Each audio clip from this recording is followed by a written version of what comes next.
Hi friends, recipes കിച്ചണിലേക്ക് എല്ലാവർക്കും സ്വാഗതം. നമുക്ക് നോമ്പ് തുറക്കുന്ന ടൈമിലേക്ക് ഉള്ളിയൊന്നും വഴറ്റാണ്ട് ഒരു സ്പെഷ്യൽ ഫില്ലിങ്സ് ഒക്കെ വെച്ചിട്ട് നല്ല ടേസ്റ്റി ആയിട്ട് തയ്യാറാക്കി എടുക്കാൻ പറ്റുന്നൊരു സ്നാക്സിൻ്റെ റെസിപ്പി നോക്കാം. വളരെ സിമ്പിളായിട്ടോ, പെട്ടെന്ന് തന്നെ തയ്യാറാക്കി എടുക്കാനും കൂടെ പറ്റുന്നതാണ്. അപ്പോൾ എന്തായാലും എല്ലാവരും ഇതുപോലെ ഒന്ന് ട്രൈ ചെയ്ത് നോക്കണേ. ട്രൈ ചെയ്ത് നോക്കിയാൽ നിങ്ങൾക്ക് എല്ലാവർക്കും ഇഷ്ടമാവും. ട്രൈ ചെയ്ത് നോക്കിയതിന് ശേഷം ഫീഡ്ബാക്ക് അറിയിക്കാൻ മറക്കരുത്. അതുപോലെ വീഡിയോ കണ്ടുകൊണ്ടിരിക്കുമ്പോൾ ഇഷ്ടമാണെന്നുണ്ടെങ്കിൽ ആ ലൈക്ക് ബട്ടണിൽ ഒന്ന് ക്ലിക്ക് ചെയ്യാൻ മറക്കരുത്. ചാനൽ സബ്സ്ക്രൈബ് ചെയ്തിട്ടില്ല എന്നുണ്ടെങ്കിൽ ഒന്ന് സബ്സ്ക്രൈബ് ചെയ്ത് സപ്പോർട്ട് ചെയ്യാനൂടെ മറക്കരുത്. അതുപോലെ ഫേസ്ബുക്കിലാണ് കാണുന്നത് എന്നുണ്ടെങ്കിൽ ഫേസ്ബുക്ക് പേജ് ഒന്ന് ഫോളോ ചെയ്യാനും കൂടെ മറക്കരുത് കേട്ടോ. അപ്പോൾ എങ്ങനെയാണ് തയ്യാറാക്കി എടുക്കുന്നത് എന്നുള്ളത് നോക്കാം.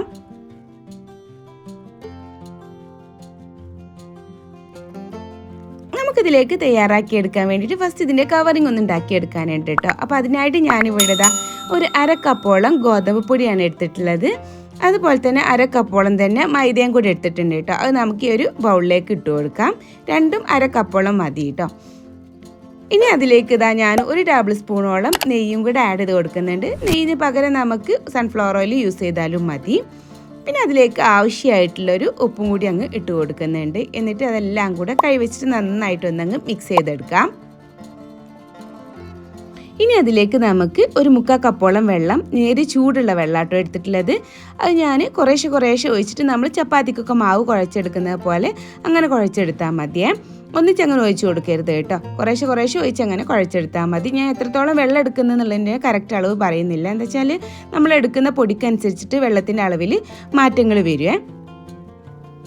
ഇപ്പോൾ ഇതാ നല്ല പോലെ കുഴച്ചെടുത്തിട്ടുണ്ട് കേട്ടോ. നേരെ ചൂടുള്ളതുകൊണ്ട് തന്നെ പെട്ടെന്ന് അങ്ങ് മാവ് കുഴഞ്ഞ് വന്നോളും. അപ്പോൾ അത് നല്ല സോഫ്റ്റ് ആക്കി എടുത്തിട്ടുണ്ട്. ഇനി ഇതൊന്ന് റൗണ്ട് ചെയ്തെടുത്തിട്ട് നമുക്ക് ഒരു 10 മിനിറ്റോളം ഒന്ന് റെസ്റ്റ് ചെയ്യാനായിട്ട് വെക്കാം കേട്ടോ. അപ്പോഴേക്ക് ഇതിലുള്ള ഫില്ലിങ്സുകളൊക്കെ ഒന്ന് റെഡിയാക്കി എടുക്കണം. അതിൻ്റെ മുകളിൽ കുറച്ച് ഓയിലോ എന്നല്ലാന്നുണ്ടെങ്കിൽ നെയ്യോ ഇതുപോലെ ഒന്ന് സ്പ്രെഡാക്കി കൊടുക്കുക കേട്ടോ. മുകൾ ഭാഗം ഒന്ന് ഡ്രൈ ആവാണ്ടിരിക്കാൻ വേണ്ടിയിട്ട്. ഇനി നമുക്കിതൊരു സൈഡിലോട്ട് അങ്ങ് മാറ്റി വെക്കാം. ഇനി ഇതിലേക്കുള്ള ഒരു ഫില്ലിങ്സ് ഇത് പറയുന്നത് ചമ്മന്തിയാണ് കേട്ടോ. അപ്പോൾ അതിന് വേണ്ടിയിട്ട് മിക്സിയിലെ ചെറിയ ജാർ എടുത്തിട്ടുണ്ട്. അതിലേക്ക് നമുക്കൊരു 1/2 കപ്പോളം തേങ്ങ ഒന്ന് ചെരുവി എടുത്തിട്ടുള്ളത് അങ്ങ് ഇട്ട് കൊടുക്കാം. ഇനി അതിലേക്ക് ഒരു 2 അല്ലെങ്കിൽ 3 പച്ചമുളക് എരിവിനനുസരിച്ചിട്ട് ആഡ് ചെയ്ത് കൊടുക്കാം. അതിൻ്റെ കൂടെ തന്നെ ഒരു 4 ചെറിയ ഉള്ളിയും ഒരു 3 വെളുത്തുള്ളിയുടെ അല്ലിയും കൂടി ഇട്ട് കൊടുക്കുന്നുണ്ട്. പിന്നെ ഒരു ചെറിയ പീസ് ഇഞ്ചിയും കൂടി ഇട്ട് കൊടുക്കുന്നുണ്ട് കേട്ടോ. അതുപോലെ തന്നെ ഒരു തണ്ടോളം കറിവേപ്പിൻ്റെ ഇല ഇട്ട് കൊടുക്കുന്നുണ്ട്. അതുപോലെ തന്നെ ഒരു ടേബിൾ സ്പൂണോളം മല്ലിയിലയും കൂടി ഇട്ട് കൊടുക്കുന്നുണ്ട്. പിന്നെ അതിലേക്ക് ആവശ്യമായിട്ടുള്ളൊരു ഉപ്പും കൂടി ഇട്ട് കൊടുക്കാം. എന്നിട്ട് ഇത് നല്ല പോലെ ഒന്ന് അടിച്ചെടുത്ത് ഒരു ബൗളിലേക്ക് അങ്ങ് മാറ്റിയെടുക്കാം. അപ്പോൾ അതാ ചമ്മന്തി ഇതുപോലെ അടിച്ചെടുത്ത് ഞാനൊരു ബൗളിലേക്ക് മാറ്റിയെടുത്തിട്ടുണ്ട് കേട്ടോ. അപ്പോൾ ഇത്രയേ ഉള്ളൂ ഈ ഒരു ചമ്മന്തി. ഇനി ഇതൊരു സൈഡിലോട്ട് അങ്ങ് മാറ്റി വെക്കാം. ഇനി ഇതിലേക്ക് അടുത്തതായിട്ട് നമുക്ക് വേണ്ടത് കുറച്ച് ചിക്കനാണ് കേട്ടോ. അപ്പോൾ ഞാനൊരു 250 ഗ്രാമോളം ചിക്കൻ എടുത്തിട്ടുണ്ടായിരുന്നു. അതൊന്ന് വേവിച്ചെടുത്തിട്ട് ഒന്ന് ക്രഷ് ചെയ്തെടുത്തിട്ടില്ല കേട്ടോ. അപ്പോൾ കുരുമുളക് പൊടിയും ഉപ്പും സോയാ സോസും കൂടി ഒഴിച്ചിട്ട് ഒന്ന് വേവിച്ചെടുത്തിട്ടുള്ളതാണ്. വേറെ ഒന്നും ഇതിലേ ആഡ് ചെയ്ത് കൊടുത്തിട്ടില്ല കേട്ടോ. അത്രയും മതിയാവും. അപ്പോൾ അതൊന്ന് ക്രഷ് ചെയ്തെടുത്തിട്ടുള്ളതാണ്. അതും കൂടി നമുക്കിതിലേക്ക് വേണം. ഇനി നമുക്ക് അടുത്തതായിട്ട് വേണ്ടത് ഇതിലേക്ക് ഒരു 2 കോഴിമുട്ട ഒന്ന് പുഴുങ്ങിയെടുത്തിട്ടുള്ളതാണ്. 2 കോഴിമുട്ട മതിയാവും നമുക്കിതിലേക്ക്. പിന്നെ ഇതിലേക്ക് വേണ്ടത് മയോണൈസാണ് കേട്ടോ. അപ്പോൾ ഓൾറെഡി ഞാൻ അതിൻ്റെ വീഡിയോ അപ്ലോഡ് ചെയ്തിട്ടുണ്ട്. അതിൻ്റെ ലിങ്ക് ഡിസ്ക്രിപ്ഷൻ ബോക്സിൽ കൊടുക്കുക കേട്ടോ. ഒരു 1/2 കപ്പോളം മയോണൈസും കൂടെ നമുക്ക് ഇതിലേക്ക് ആവശ്യമായിട്ടുണ്ട്. കുറച്ച് തിക്കായിട്ട് തന്നെ അടിച്ചെടുക്കുന്ന കേട്ടോ നല്ലത്. അല്ലാന്നുണ്ടെങ്കിൽ ലൂസായി പോകാന്നുണ്ടെങ്കിൽ ഒന്ന് ഫ്രിഡ്ജിൽ വെച്ചിട്ടൊന്ന് തണുപ്പിച്ചെടുത്താൽ മതി. അപ്പോഴേക്ക് നല്ല പോലെ ഒന്ന് തിക്കായിട്ട് കിട്ടുക. ഇനി നമ്മൾ അടുത്തതായിട്ട് ചെയ്തെടുക്കുന്നത് എന്താ വെച്ചാൽ നമ്മൾ ഉണ്ടാക്കി വെച്ചിട്ടുള്ള ഈ മാവ് ഉണ്ടല്ലോ. അപ്പോൾ അത് 10 മിനിറ്റോളൊക്കെ ആയിട്ടുണ്ട്. ഇത് 2 പോർഷനാക്കിയിട്ട് അങ്ങ് എടുക്കുക കേട്ടോ. 2 പോർഷനാക്കിയിട്ട് ഒന്ന് ഇങ്ങനെ എടുക്കാം. ഇനി അതിലൊരു പോർഷന് ഒന്നങ്ങ് റൗണ്ട് ചെയ്ത് കൊടുത്ത് കൗണ്ടർ ടോപ്പിലോ അല്ലാന്നുണ്ടെങ്കിൽ ബോർഡിലോ കുറച്ച് പൊടി ഇട്ട് കൊടുത്തിട്ട് നമുക്ക് നല്ല പോലെ ഒന്ന് പരത്തിയിട്ട് എടുക്കണം കേട്ടോ. അത്യാവശ്യം നല്ല നൈസായിട്ട് തന്നെ പരത്തിയെടുക്കാം. അല്ലാണ്ടെങ്കിൽ തിക്കായിട്ട് ആവശ്യമില്ല കേട്ടോ. അങ്ങ് പരത്തിയെടുക്കാം. ഇതുപോലെ ഒന്നങ്ങ് പരത്തിയെടുത്താൽ മതിയേ. അപ്പോൾ ഇതുപോലെ നല്ല നൈസായിട്ട് പരത്തിയെടുത്തിട്ടുണ്ട് കേട്ടോ. അതിൻ്റെ കൂടെ തന്നെ ഞാൻ വേറൊന്നും കൂടി അതുപോലെ തന്നെ ഒന്നങ്ങ് പരത്തിയെടുത്തിട്ടുണ്ട്. എന്താ വെച്ചാൽ നമുക്ക് ഇതുപോലെ ആ ഒരു സൈസിൽ തന്നെ വേറൊന്നും അതുപോലെ തന്നെ വേണം കേട്ടോ. അപ്പോൾ ഞാൻ ആ 2 ബോൾസും ഇതുപോലെ തന്നെ അങ്ങ് പരത്തിയെടുത്തിട്ടുള്ളതാണ്. കണ്ടില്ലേ, രണ്ടും ഇതുപോലെ ഒന്നിൻ്റെ മുകളിലൊന്നും ഇങ്ങനെ കവർ ചെയ്ത് നിൽക്കുന്ന രീതിയിൽ വേണം നമുക്കിതൊന്ന് ആക്കിയെടുക്കാൻ. അപ്പോൾ ഇനി ഇതിലേക്ക് വേണ്ടത് നമുക്കിതുപോലെ ഒരു കട്ടറോ അല്ലാന്നുണ്ടെങ്കിൽ എന്തെങ്കിലും ടിന്നിൻ്റെ അടപ്പോ അങ്ങനെ എന്തെങ്കിലും എടുത്താൽ മതി കേട്ടോ. അപ്പോൾ ഞാനിതാ ഇതിൽ രണ്ടും നമുക്ക് ഏത് യൂസ് ചെയ്തിട്ട് ഇത് കട്ട് ചെയ്തെടുക്കാവുന്നേ ഉള്ളൂ. അപ്പോൾ ഒന്ന് ഡിസൈനൊക്കെ ഒന്ന് കിട്ടാൻ വേണ്ടിയിട്ട് ഞാൻ ഇതുപോലെ ഇത് വെച്ചിട്ടാട്ടോ ഒന്ന് കട്ട് ചെയ്തെടുക്കുന്നതിൻ്റെ. അപ്പോൾ ജസ്റ്റ് ആദ്യം നമ്മൾ ഈ ഒരു ചപ്പാത്തിയിൽ ഒന്ന് ഇതുപോലെ ജസ്റ്റ് ഒന്ന് മാർക്ക് ചെയ്ത് കൊടുക്കുക കേട്ടോ. നമുക്ക് ഫില്ലിങ്സ് ഒന്ന് വെച്ച് കൊടുക്കാൻ വേണ്ടിയിട്ടാണ്. അപ്പോൾ ഇതുപോലെ ഒന്ന് മാർക്ക് ചെയ്തെടുത്തിട്ടുണ്ട്. നാലെണ്ണം ആക്കിയിട്ടാണ് ഞാൻ ഇതൊന്ന് മാർക്ക് ചെയ്തെടുത്തിട്ടുള്ളത് കേട്ടോ. ഇനി നമ്മൾ അടുത്തതായിട്ട് ചെയ്തെടുക്കുന്നത് നമ്മൾ ഉണ്ടാക്കി വെച്ചിട്ടുള്ള ചിക്കൻ ഉണ്ടല്ലോ, അത് ഇതിൻ്റെ ഓരോ പോർഷനിലും കുറേശ്ശായിട്ട് ഒരു 2 ടീസ്പൂണുകളൊക്കെ മതിയാവും കേട്ടോ. കുറേശ്ശെ ഫില്ലിങ്സ് വെച്ച് കൊടുത്താൽ മതി. അതങ്ങ് വെച്ച് കൊടുക്കാം. അതിൻ്റെ സൈഡൊക്കെ ഒന്ന് വിട്ടിട്ട് സെൻറ്ററിൽ തന്നെ ആക്കിയിട്ട് ഇതുപോലെ അങ്ങ് വെച്ച് കൊടുത്താൽ മതിയേ. ഒരു 2 ടീസ്പൂണോളാട്ടോ ഞാൻ ചിക്കൻ വെച്ച് കൊടുത്തിട്ടുള്ളത്. അതെല്ലാം ഇതുപോലെ ഒന്ന് വെച്ച് കൊടുത്താൽ അതിൻ്റെ മുകളിലായിട്ട് ഒരു ടേബിൾ സ്പൂണോളം കണ്ടിട്ട് നമുക്ക് മയോണൈസും കൂടെ വെച്ച് കൊടുക്കുക കേട്ടോ. ഒന്ന് ഇതുപോലെ അങ്ങ് സ്പ്രെഡാക്കി കൊടുത്താൽ മതിയേ. 4ൻ്റെ മുകളിലും ഇതുപോലെ തന്നെ അങ്ങ് വെച്ച് കൊടുക്കുക.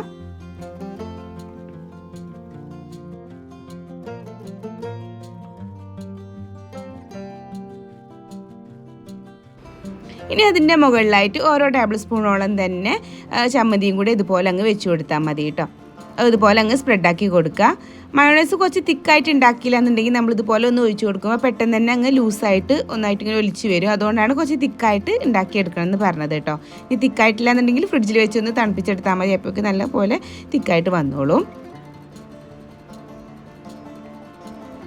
ഇനി അതിൻ്റെ മുകളിൽ ഓരോ മുട്ട ഞാൻ ഇതുപോലെ റൗണ്ടായി കട്ട് ചെയ്തെടുത്തിട്ടുണ്ടായിരുന്നു കേട്ടോ. ഒരു 3-4 പീസാക്കിയിട്ടുണ്ടായിരുന്നു ഓരോ മുട്ടയും. അപ്പോൾ ഇതുപോലെ അങ്ങ് വെച്ച് കൊടുക്കുക കേട്ടോ. ഫുള്ളായിട്ട് നമ്മൾ പകുതിയോ അല്ലെങ്കിൽ കാൽഭാഗമോ അങ്ങനെയൊന്നുമല്ല, അങ്ങനെ ചെറുതായി റൗണ്ട് ചെയ്ത് കട്ട് ചെയ്തെടുത്തിട്ടുള്ളതാണ്. അതങ്ങ് വെച്ച് കൊടുത്തിട്ടുണ്ട് കേട്ടോ. ഇനി ഇതിൻ്റെ മുകളിൽ നമ്മൾ നേരത്തെ പരത്തി വെച്ചിട്ടുള്ള ചപ്പാത്തി ഉണ്ടല്ലോ, അതുപോലെ തന്നെ അങ്ങ് വെച്ച് കൊടുക്കാം. എല്ലാ ഭാഗവും ഇങ്ങനെ ഫുള്ളായിട്ട് കവർ ചെയ്യുന്ന രീതിയിൽ അങ്ങ് കവർ ചെയ്തെടുത്താൽ മതി കേട്ടോ. ഇതുപോലെ അങ്ങ് വെച്ച് കൊടുത്താൽ മതി. ഇനി നമ്മൾ ആ ഒരു കട്ടർ ഉണ്ടല്ലോ, ആ കട്ടർ യൂസ് ചെയ്തിട്ട് ആ ഒരു റൗണ്ടിന് അനുസരിച്ചിട്ട് ഇതുപോലെ അങ്ങ് കട്ട് ചെയ്തെടുക്കുക കേട്ടോ. അപ്പോൾ ഞാൻ ആ ഒരു ഡിസൈനുള്ള ഭാഗം നോക്കിയിട്ടാണ് ഇതൊന്ന് കട്ട് ചെയ്തെടുക്കുന്നത്.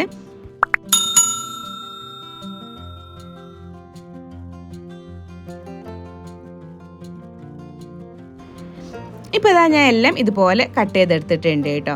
ഇനി അതിൻ്റെ സൈഡൊക്കെ ഒന്നും കൂടെ ഒന്ന് പ്രസ് ചെയ്ത് കൊടുക്കണം. ഓൾറെഡി അത് നല്ലപോലെ സീലായിട്ട് തന്നെ വന്നിട്ടുണ്ടാവും. പക്ഷേ എന്തെങ്കിലും ഒരു ഇതുണ്ടെന്നുണ്ടെങ്കിൽ നമ്മൾ എണ്ണയിലേക്ക് ഇടുമ്പോൾ പൊട്ടാണ്ടൊക്കെ ഇരിക്കാൻ വേണ്ടിയിട്ട് കൈ വെച്ചിട്ട് ഇതുപോലെ നന്നായിട്ടൊന്നും കൂടെ അങ്ങ് പ്രസ് ചെയ്തെടുക്കുന്നത് നല്ലതാട്ടോ. സൈഡൊക്കെ നല്ലപോലെ ഒന്ന് പ്രസ് ചെയ്തെടുക്കുക അതുപോലെ. ഇനി ബാക്കിയുള്ളതൊക്കെ ഇതുപോലെ തന്നെ അങ്ങ് ചെയ്തെടുത്താൽ മതിയേ. ഇപ്പോൾ ഇതായാലും ഞാൻ ഇതുപോലെ ചെയ്തെടുത്തിട്ടുണ്ട് കേട്ടോ. ഇനി നമ്മളിത് എങ്ങനെയാണ് ഫ്രൈ ആക്കി എടുക്കുന്നത് എന്നുള്ളത് നോക്കാം. ഫ്രൈ ആക്കി എടുക്കാൻ വേണ്ടിയിട്ട് ഞാനിത് അവിടെ ഓയിൽ വെച്ചൊന്ന് ചൂടാക്കി എടുത്തിട്ടുണ്ട് കേട്ടോ. അതൊന്ന് ചൂടായി വരുന്നതോട് കൂടിയിട്ട് നമുക്കതിലേക്ക് ഓരോന്ന് ഇതുപോലെ അങ്ങ് ഇട്ട് കൊടുത്തിട്ട് അങ്ങ് ഫ്രൈ ആക്കിയിട്ട് കോരിയെടുക്കാം. താഴ്ഭാഗം ഏകദേശം ഒന്നിങ്ങനെ ആയി വന്നു എന്ന് കണ്ടാൽ നമുക്കതൊന്നങ്ങ് മറിച്ചിട്ട് കൊടുക്കാം. എന്നിട്ട് ആ ഭാഗം കൂടി നല്ലപോലെ ഒന്ന് ഫ്രൈ ആക്കി എടുത്താൽ മതി കേട്ടോ. 2 സൈഡും ഒരു മീഡിയം ഫ്ലെയിമിൽ വെച്ചിട്ട് തിരിച്ചും മറിച്ചും ഫ്രൈ ആക്കി എടുത്താൽ മതി. എന്താ വെച്ചാൽ ആ ഒരു ചപ്പാത്തി ഒന്നും ഇങ്ങനെ ഫ്രൈ ആയി വരുന്ന ആ ഒരു ടൈമേ ഉള്ളൂ. ബാക്കിയുള്ളൊന്നും അതിൽ കുക്കായി വരാനുള്ള ഇല്ല കേട്ടോ. ഇപ്പോൾ ഇതാ നമ്മുടെ സ്നാക്സ് ഇവിടെ റെഡി ആയിട്ട് വന്നിട്ടുണ്ട്. ഇതുപോലെ അങ്ങ് കോരിയെടുക്കാം. ഇനി ബാക്കിയുള്ളതൊക്കെ ഇതുപോലെ തന്നെ അങ്ങ് ഫ്രൈ ആക്കി എടുത്താൽ മതിയേ. അപ്പോൾ ഇതെല്ലാം ഇതുപോലെ ഫ്രൈ ആക്കി എടുത്തിട്ടുണ്ട് കേട്ടോ. വളരെ സിമ്പിളായിട്ട് എന്നാൽ നല്ല ടേസ്റ്റി ആയിട്ട് ഒരു വെറൈറ്റി ആയിട്ടൊക്കെ ഉണ്ടാക്കിയെടുക്കാൻ പറ്റുന്ന ഒരു സ്നാക്സാണ്. നമുക്ക് നോമ്പ് തുറക്കുമ്പോൾ ടൈമിലേക്കൊക്കെ ഇതുപോലെ ഒന്ന് ഉണ്ടാക്കിയെടുക്കുകയാണെങ്കിൽ ഒരു വെറൈറ്റി തന്നെയാണ്. അപ്പോൾ എന്തായാലും എല്ലാവരും ഇതുപോലെ ഒന്ന് ട്രൈ ചെയ്ത് നോക്കണേ. ഉൾഭാഗമൊക്കെ കട്ട് ചെയ്തെടുക്കുമ്പോൾ കണ്ടില്ലേ, ഇതുപോലെ ആയിരിക്കും, നല്ല ടേസ്റ്റാണ്. അപ്പോൾ എന്തായാലും എല്ലാവരും ഒന്ന് ട്രൈ ചെയ്ത് നോക്കിയതിന് ശേഷം ഫീഡ്ബാക്ക് അറിയിക്കാൻ മറക്കരുത്. അപ്പോൾ ഇൻഷാ അല്ലാഹ് ഇനി മറ്റൊരു വീഡിയോ ആയിട്ട് വരുന്നവരേക്കും ബായ്, താങ്ക് യു, അസ്സലാമു അലൈക്കും.